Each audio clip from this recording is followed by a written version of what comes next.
Hello friends, welcome back to my YouTube channel. इस video में हम देखने वाले हैं AC circuit containing only inductor.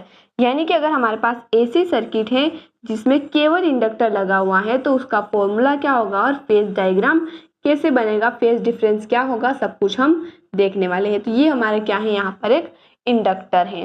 अब हमें पिछले वीडियो में भी हमने जब रजिस्टर और कैपेसिटर वाला केस देखा था तो वहां पर हमने एक चीज नोटिस की थी कि जो हमारा नेम है, यहाँ पर जो हमारा सिस्टम है उसी से रिलेटेड हमें कोई फॉर्मूला लेना होगा। जैसे कि इंडक्टर है तो यहाँ पर ईएमएफ का फॉर्मूला हमारा इंडक्टेंस के केस में, इंडक्टेंस भी यूज होना चाहिए फॉर्मूले में, तो इंडक्टेंस के से रिलेटेड कोई फॉर्मूला है हमारे पास? बिल्कुल है, L D I by d T. इसको हम लिख सकते हैं। कैसे आया? हमारा फेराडे लॉ कहता है कि जो ईएमएफ होता है वो d phi by d t के इक्वल होता है और फाई को हम एल आई लिख सकते हैं। तो एल कॉन्स्टेंट है, हमने बाहर लिख दिया, D I by d T लिख दिया। ई हमारे क्या होता है, ई नोट साइन ओमेगा टी।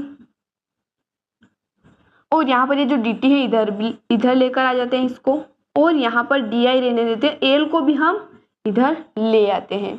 ठीक है, अब हम क्या करेंगे, अब हम इनका इंटीग्रेशन करेंगे। तो यहाँ पर ई नोट साइन ओमेगा टी का हमें मिल जाएगा, साइन का हमें क्या मिलता है, माइनस कोस मिलता है। यहाँ पर minus E note cos omega T divided by L.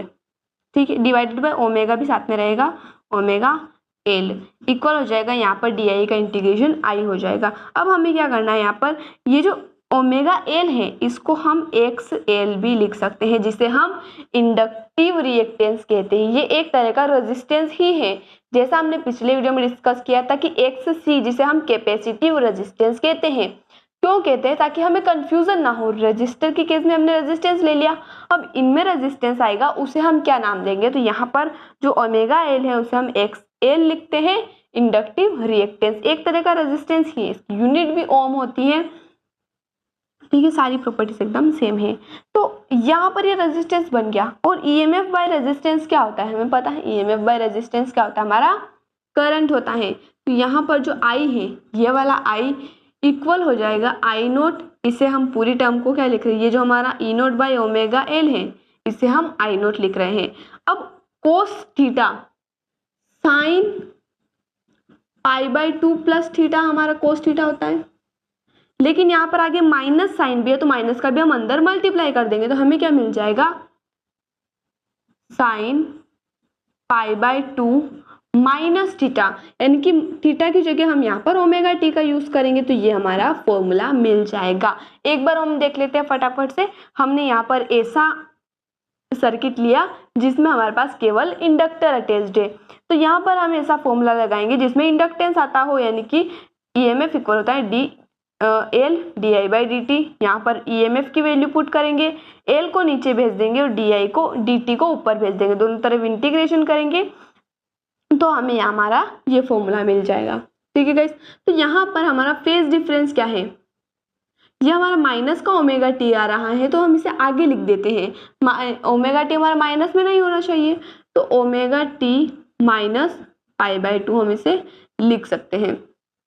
अब हमारा फेज डायग्राम कैसे बनेगा, यहाँ पर करंट जो है हमारा पाई बाई 2 पीछे है ईएमएफ से, यानी कि ईएमएफ जो होगा हमें पता है, सिंपल सी बात, एक बात हमें पता ही है कि ओमेगा टी हमारा ईएमएफ बनाएगा एंगल एक्सिस के साथ। अब हमें करंट को पाई बाई 2 यानी कि 90 डिग्री पीछे रखना है, तो यहाँ से 90 डिग्री पीछे, ये हमारा 90 डिग्री का एंगल बन रहा है, तो यहाँ पर हमारा आई नोट हो जाएगा। यही क्या होता है, हमारा फेज डायग्राम होता है और ये हमारा फॉर्मूला होता है। फेज मतलब ये जो एंगल है हमारा, अगर केवल ओमेगा टी है यानी कि रेजिस्टेंस के केस में जो हमारा करंट है और ईएमएफ दोनों सेम फेज में होंगे, फेज डिफरेंस 0 होगा। और हमने कैपेसिटर पढ़ा, उसमें फेज डिफरेंस पाई बाई 2 होगा, यानी कि करंट पाई बाई 2 आगे रहेगा, यहाँ पर करंट पाई बाई 2 पीछे रहेगा क्योंकि माइनस पाई बाई 2 है। तो आई होप गाइस आपको वीडियो पसंद आया होगा। मिलते हैं अगले वीडियो में नए टॉपिक के साथ। धन्यवाद।